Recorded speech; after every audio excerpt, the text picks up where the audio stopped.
Olá, queridos, Deus abençoe a todos. De volta, nós estamos na terceira aula sobre os evangelhos. Na aula passada, nós terminamos falando sobre o evangelho de João, dando foco no quesito de que, quando João destaca o milagre no evangelho, ele é bem abrangente. Ele trabalha em torno de um dimensionamento, porque ele não destaca só o milagre em si, como Mateus, Marcos e Lucas o fazem. Ele precisa dar uma abrangência muito maior, porque ele está determinando, manifestando a doutrina de Cristo, o confronto e o rechaço às heresias e a manifestação da graça de Deus, especialmente para a igreja. Amém? Evangelho de João, eu quero destacar também, por exemplo, o Evangelho de Marcos. Segundo concorda a maioria dos estudiosos, foi o primeiro evangelho a ser escrito. Então, na ordem cronológica, Marcos foi o primeiro a ser escrito, Mateus o segundo, Lucas o terceiro. Sendo que, possivelmente, Mateus pode ter consultado de Marcos e Lucas, com certeza, consultou na sua investigação os conteúdos de Mateus e de Marcos, o conteúdo de ambos. Né? Marcos, ele fala do ministério de Jesus somente no espaço geográfico da Galileia. Já Mateus fala de outros pequenos espaços, mas também ele dá como principal atenção a Galileia. Agora, o Evangelho de Lucas é o evangelho mais abrangente, geográfico e demográfico de todos eles, porque no Evangelho de Lucas, Lucas trata o ministério de Jesus na Galileia, na Judeia e na Samaria.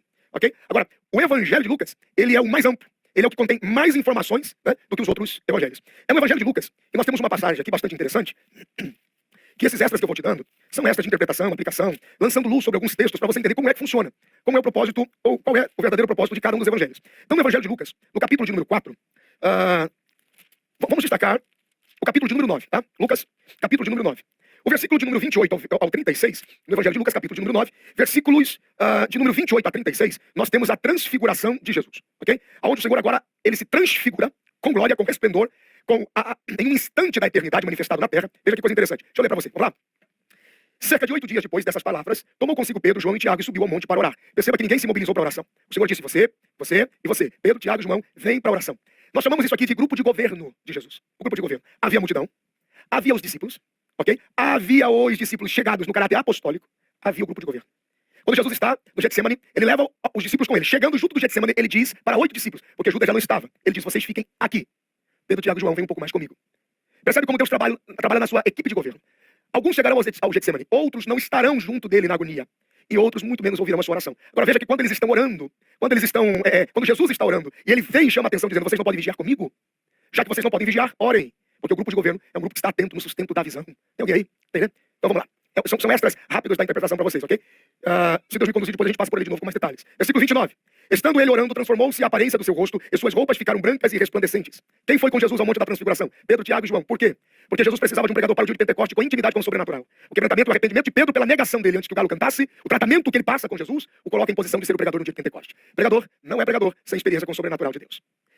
Por que Tiago foi? Porque Jesus precisava de um pastor que conduzisse a igreja com sabedoria. Ainda que Paulo, no espírito missionário, dissesse: a salvação é pela graça, não vem das obras para que ninguém se vanglorie. Ele precisava de um pastor cheio da revelação e da glória, como Tiago, para dizer: sim, a salvação é de graça, mas a manifestação dela para os homens é através das suas obras.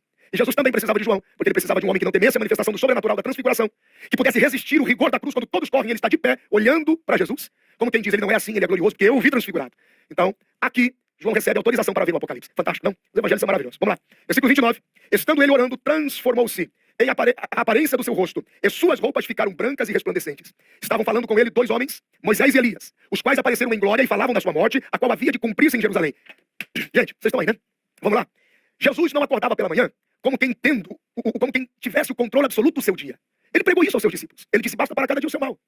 Jesus não se levantava pela manhã dizendo assim: hoje eu vou curar 30, vou ressuscitar 12, vou levantar 300. Não. Ele levantava pela manhã e fluía através dele a vontade do Pai. Quando ele está no monte da transfiguração, presta atenção, se você quiser fazer até um destaque na sua Bíblia, eu recomendo que você faça. Veja que coisa interessante. Versículo 30. Estavam falando com ele 2 homens, Moisés e Elias, certo? Você destaca aí o versículo 30. Aí dá uma olhadinha no versículo 31, você pode fazer uma marcaçãozinha aí também. Os quais apareceram em glória e falavam da sua morte, o qual havia de se cumprir em Jerusalém.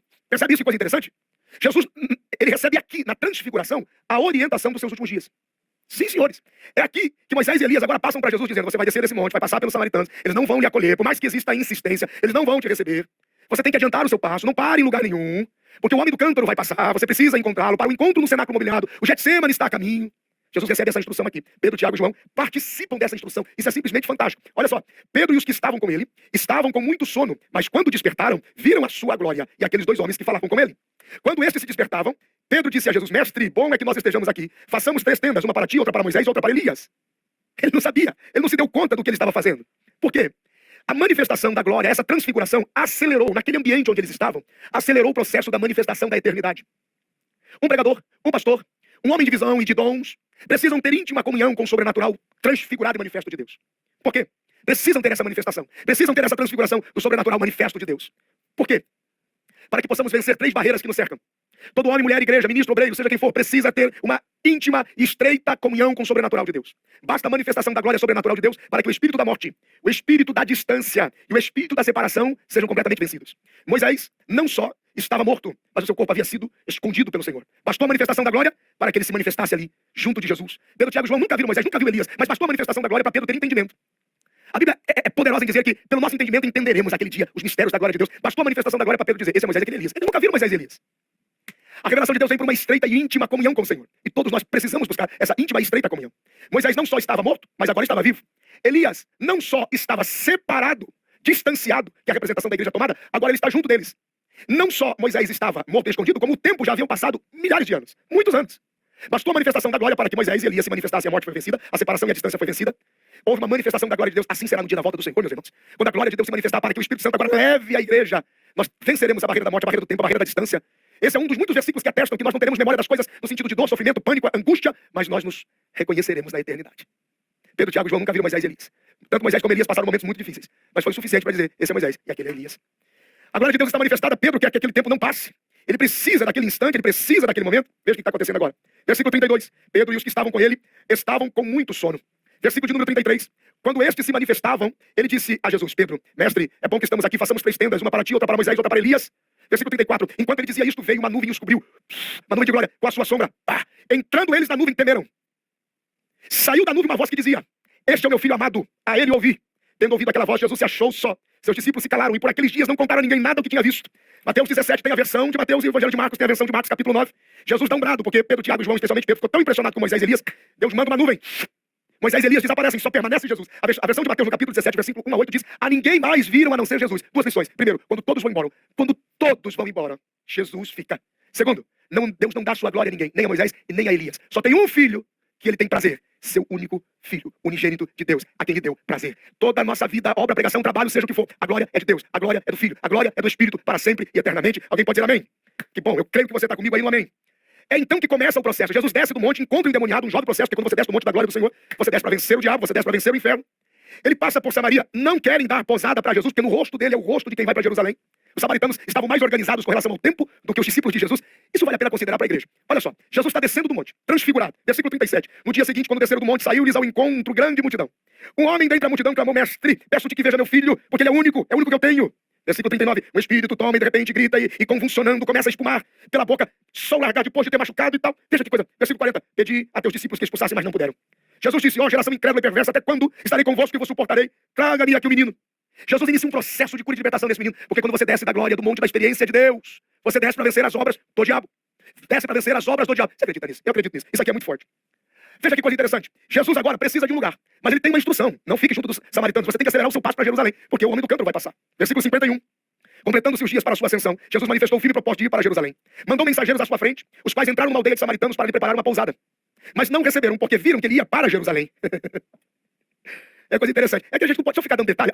São mais de 50 aulas. Versículo 51. Completando-se os dias para a sua ascensão, Jesus manifestou o firme propósito de ir para Jerusalém. O que Jesus disse para os discípulos? É chegado o tempo. Eu preciso ir a Jerusalém. Depressa. Agora. Vamos a Jerusalém. Versículo 52. Mandou mensageiros à sua frente, preparando o caminho para Jerusalém. Jesus não mandou entrar em Samaria. Quem entrou em Samaria foram eles. Não, mas é uma boa ideia. Nem toda boa ideia é ideia de Deus. Se Jesus permanece um dia em Samaria, ele perdia a entrada do homem do cântaro, gente. É muito perigoso essas boas ideias, que parecem só boas ideias, mas não são ideias de Deus. Eles entram em Samaria para tentar procurar um lugar, mas não receberam, porque viram que ele ia para Jerusalém. Havia uma expressão.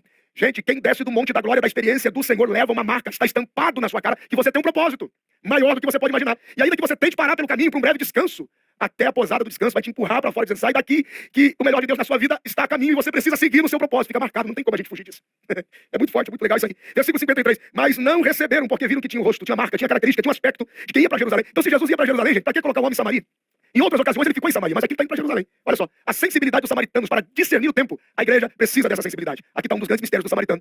Por essa razão, no livro de Atos dos Apóstolos, capítulo 1, versículo 8, a Bíblia diz, mas recebereis poder ao descer sobre vós o Espírito Santo e ser-me-eis testemunha em Jerusalém, Judeia, Samaria e até os confins da terra. Veja que o grande avivamento não saiu nem de Jerusalém, nem da Judeia. Foi de Samaria que saiu para os confins da terra. Tem alguém aí? Diz alguma coisa. Vamos lá. 53. Mas não receberam. 54. Os discípulos Tiago e João, vendo isto, perguntaram ao Senhor, quer que nós façamos descer fogo do céu, como fez Elias, porque eles estavam com a memória de Elias, a transfiguração ainda viva na mente deles, né? Vai descer fogo. Versículo 55, Jesus disse, não, vós não sabeis que espírito sois, pois o Filho do Homem não veio para destruir as almas dos homens, mas para salvá-las. Jesus estava dizendo, vocês não estão aprendendo nada, eu estou trabalhando pesado, vocês têm que me ajudar. O Antigo Testamento era espada, sangue, guerra e morte, eu não vim mais matar ninguém, eu vim salvar as pessoas. Eu vim salvar a alma dos homens. Percebe que Jesus está confrontando o tempo todo, e Lucas vai trazendo um ensino para os gentios, ele vai trazendo uma informação, ele vai escrevendo com qualidade de confronto para judeus, para gregos, para gentios. Um discípulo fiel de Paulo, movido pelo apostolado dos gentios. Deixa eu te dar mais um destaque para você entender, que eu estou dando um destaquezinho em cada evangelho. Veja aqui o versículo 57, olha aqui. Indo eles então pelo caminho, porque aí ó, apressou o passo, né? Indo eles pelo caminho, alguém lhe disse, Senhor, te seguirei para onde quer que fores. E Jesus disse, rapaz, as raposas têm tocas, vale a pena. Covi, que você tiver aí, anota aí. As raposas têm tocas, as aves ninhos, mas o Filho do Homem não tem onde reclinar, onde descansar a cabeça. Vamos continuar, vale a pena. Versículo 59. Disse a outro, segue-me. Você pode anotar, eu quero que você anote o seguinte, ó. No versículo 57, você vai anotar assim, ó. Indo eles pelo caminho, alguém lhe disse. Dependendo da sua versão, diz, lhe disse um, ok? Agora no versículo 59. Disse a outro. Por que esse destaque, pastor? Porque nós não estamos falando da mesma pessoa. Jesus está seguindo para Jerusalém e ele é interpelado por 3 pessoas diferentes. Tá? Presta atenção. Versículo 59. Disse a outro, segue-me. Mas ele respondeu, Senhor, deixa que primeiro eu vá enterrar meus pais. Lembra quando temos o destaque que Lucas está trabalhando diretamente para confrontar judeus, gregos, gentios, na sua estrutura denominacional, tradicional, religiosa? Presta atenção nisso. Versículo 60. Respondeu Jesus, deixa para os mortos enterrar os seus mortos. Tu, porém, vai e anuncia o reino de Deus. Você conseguiu perceber a diferença aqui? O primeiro que se aproxima de Jesus, ele dá uma resposta direta, objetiva, e não argumenta. No segundo, que não se aproximou, mas Jesus chamou, ele investe tempo em um diálogo. Conseguiu perceber? Versículo 61 agora, anota aí. Disse também outro, Senhor, eu te seguirei, mas deixa-me primeiro despedir-me dos que estão em minha casa. Você percebeu? Destaca ali no versículo 61, ó. Disse também um outro. São 3 pessoas. O primeiro se aproxima, o segundo Jesus chama, o terceiro se oferece. Você pegou direitinho? Anota isso. O primeiro se aproxima, o segundo Jesus chama e o terceiro se oferece. Ok? Vamos lá pra gente entender isso aqui. Mantém sua Bíblia aí. Versículo 61. Senhor, eu te seguirei, mas deixa-me primeiro despedir-me dos que estão em minha casa. Simplesmente fantástico, não? Jesus lhe disse, ninguém que lança a mão do arado e olha para trás é apto para o reino de Deus. Gente, isso é fantástico. Você tem que pregar isso aí na sua igreja. Prega isso aí. Prega a força desse evangelho. Lucas está no confronto. E os versículos de 57 a 62 são versículos incríveis. Primeiro, esse texto de 57 a 62 derruba uma esquisitice que se pregou durante muito tempo, dizendo que Jesus era um homem extremamente pobre, miserável, sem recursos, sem condições, e que é muito melhor você viver em um pequeno barraco com Jesus do que ter uma boa casa sem ele.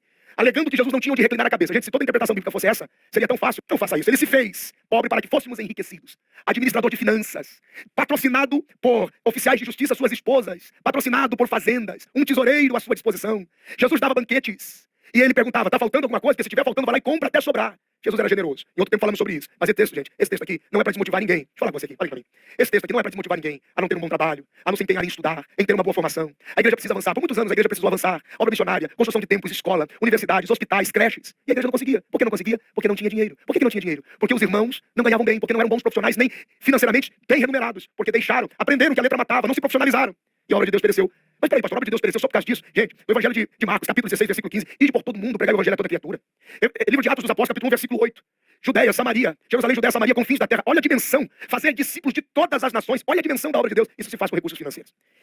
Glorifique a Deus se Deus está te prosperando. Glorifique a Deus, porque todo grande avivamento, ele também vem acompanhado de uma grande ação de favor financeiro sobre a vida da igreja. Porque acelera o processo das cruzadas, acelera o processo da televisão, acelera o processo do rádio, a construção de templos, o envio de missionários. Pense nisso.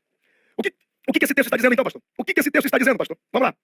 Tem 3 pessoas aqui se aproximando de Jesus. A gente pode considerar, por exemplo, 3 perfis de pessoas que, se não mudarem, serão um problema para a obra de Deus. Primeiro, Jesus está a caminho de Jerusalém, coisa séria, não tem tempo para perder. Versículo 57. Aparece alguém, chega para Jesus e diz, eu te seguirei, para onde quer que fores. Não, vou contigo, vamos juntos. Jesus dá uma olhada, avalia.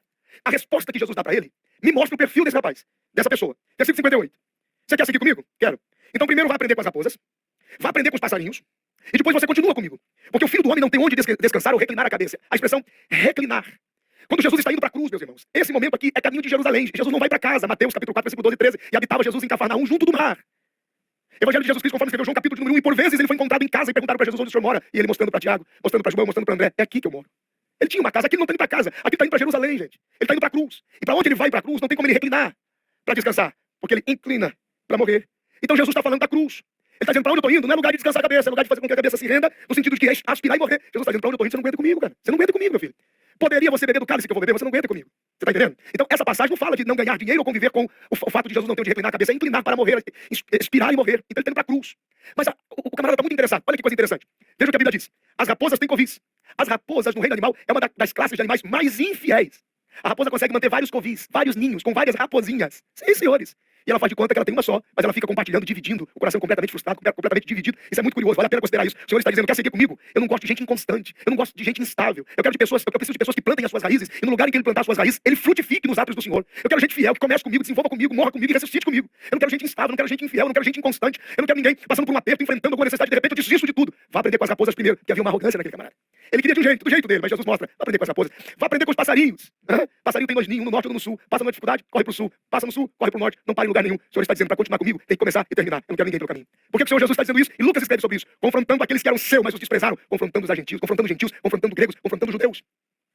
Segundo, o primeiro vem, eu vou contigo. Vai, então vai aprender com as raposas e com os passarinhos. Segundo, versículo 59. Mas aí ele olhou para alguém e disse, você aí, vem, segue-me. E no que ele faz o convite, essa pessoa diz assim, Senhor, deixa primeiro eu sepultar e enterrar o meu pai. Aqui está o perfil do judaísmo, provavelmente, filho mais velho de uma família, que não poderia deixar a sua casa até que seu pai morresse. E Jesus bate um papo com ele. Jesus aceita continuar a conversa. Deixe os mortos enterrar os seus mortos, mas tu vai e anuncia o reino de Deus. O Senhor Jesus está dizendo, eu reconheço a lei, eu entendo a lei, eu sei que existe um princípio tradicional que é evocado, que é praticado. Jesus está dizendo, alguém vai enterrar o seu pai, mas eu te chamei para algo novo. Eu te chamei para estabelecer o reino de Deus. E em terceiro, um outro se oferece, mas tem a vida embaraçada com as coisas. A sua vida, a sua disponibilidade está embaraçada demais. Dizendo, Senhor, eu tenho muitas alianças, eu tenho muita coisa para resolver, eu tenho muito contrato assinado, eu tenho muita gente que precisa me ver antes de eu sair daqui. E Jesus diz, ninguém que lança a mão do arado e olha para trás é apto ou digno do reino de Deus, porque ele confrontava gentios, judeus e gregos. É uma coisa interessante. Esse é o evangelho de Lucas. Tá? É também nos evangelhos de Lucas que estão as pérolas, que a gente chama de as pérolas dos evangelhos, ou as pérolas do evangelho de Lucas. É no evangelho de Lucas que nós encontramos o Cântico de Maria, no capítulo 1, do versículo 46 a 55. É também no evangelho de Lucas que nós encontramos o Cântico de Zacarias, no capítulo 1, do versículo 68 a 79. E é também no evangelho de Lucas que nós encontramos o Cântico de Simeão, no capítulo de número 2, que vai do versículo 29 a 32, quando ele vai apresentar o menino. E ele então celebra o fato de que Deus foi fiel com ele, e a Deus seja a glória para sempre. O evangelho de Marcos, agora por último, concluindo aqui, eu fiz uma ordem dentro da proposta que eu estou te dando como sugestão e interpretação. E por último, então, eu tenho o evangelho de Marcos, que é chamado de o evangelho de Pedro, porque o seu companheirismo com Pedro, a sua aliança com Pedro, também o evangelho de Marcos pode ser chamado como evangelho de Pedro. Assim como Lucas também é por alguns chamado de o evangelho de Paulo, pelo seu companheirismo com Paulo. Né? Então não dá para negar o fato de que eles escreveram sim, por inspiração do Espírito Santo, mas também por influência espiritual dos seus pais espirituais. Tá? A última semana de Jesus, ela foi ocupada... Ela ganhou destaque, ela ganhou ênfase na seguinte proporção. A última semana de Jesus foi alvo de ocupação nos evangelhos na seguinte proporção. Primeiro, Mateus dedicou um terço do seu evangelho, para falar sobre a última semana de Jesus. Marcos também, semelhantemente, dedicou um terço do seu evangelho para falar sobre a última semana de Jesus. E Lucas também dedicou um terço do evangelho para falar sobre a última semana de Jesus. Agora, João ocupou metade do evangelho.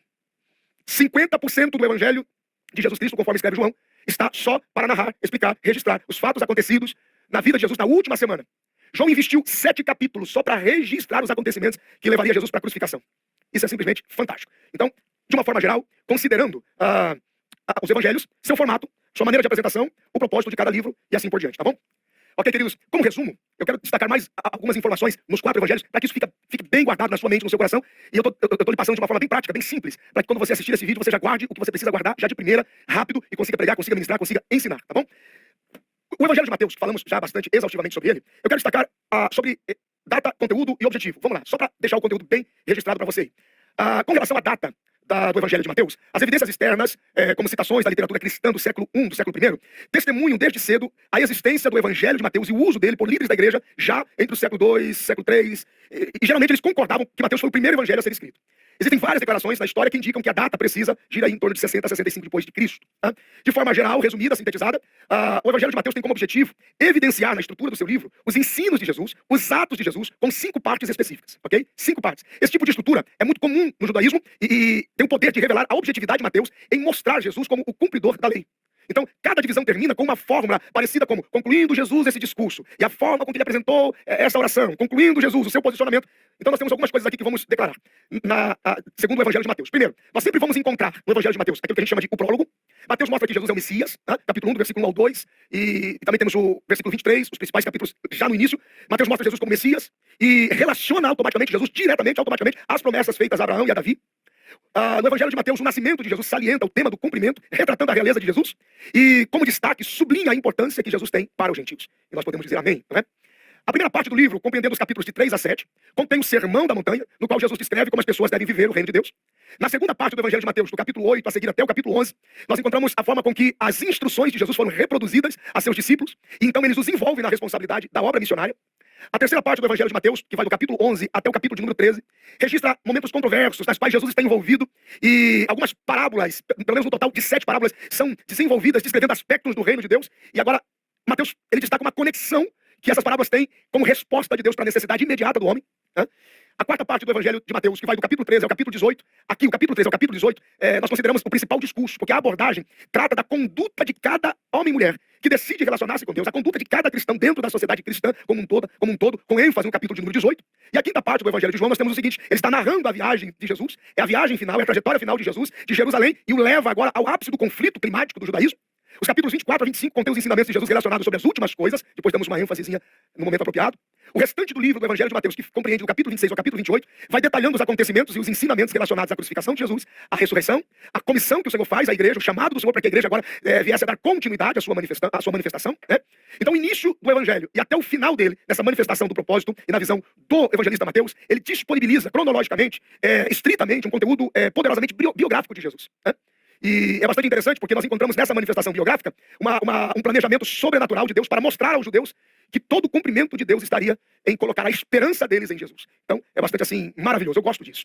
Ainda no Evangelho de Mateus nós temos a revelação do Cristo, e ele apresenta esse cumprimento manifesto, poderoso, com expectativas, com esperanças messiânicas, que tanto foi profetizado. Né? Mateus estrutura cuidadosamente as suas narrativas, revelando a Jesus como cumpridor das profecias específicas do Antigo Testamento.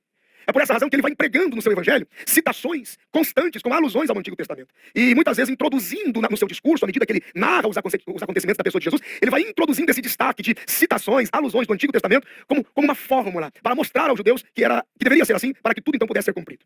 No Evangelho de Mateus, Jesus normalmente ele se autodenomina como filho do homem.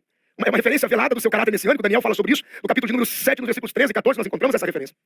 O termo não somente permitiu a Jesus evitar os mal-entendidos comuns, originais, do título messiânico que pensava sobre ele, que se popularizou, né, em nome dele, como também possibilitou a Jesus interpretar tanto a sua missão como a sua redenção e manifestar isso de forma profética, fixando o seu retorno glorioso. Isso é simplesmente fantástico.